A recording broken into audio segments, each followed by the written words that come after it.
হযরতুল আল্লাম হযরত মাওলানা ইউসুফ সাদেক হক্কানি। এই পর্যায়ে সভাপতির ভাষণ দিলেন বাংলাদেশ খেলাফত আন্দোলনের সংগ্রামী মহাসচিব ইউসুফ সাদেক হক্কানি। আলহামদুলিল্লাহিল্লাযী ওয়াহদা ওয়াসসালাতু ওয়াসসালামু আলা মান লা নাবিয়্যা বা'দা।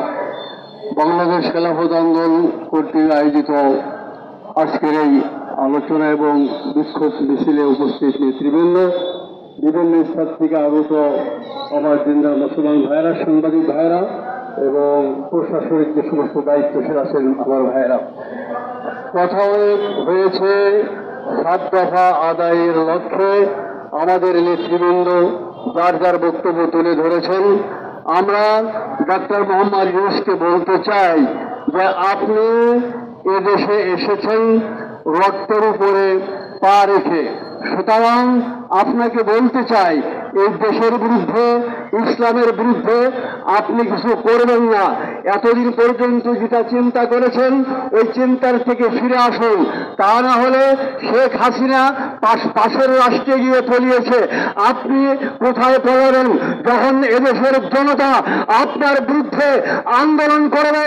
এদেশের মানুষ ইসলামের বিরুদ্ধে, দেশের বিরুদ্ধে, স্বাধীনতার বিরুদ্ধে যা কিছু হোক না কেউ কিছুই তারা সহ্য করবে না।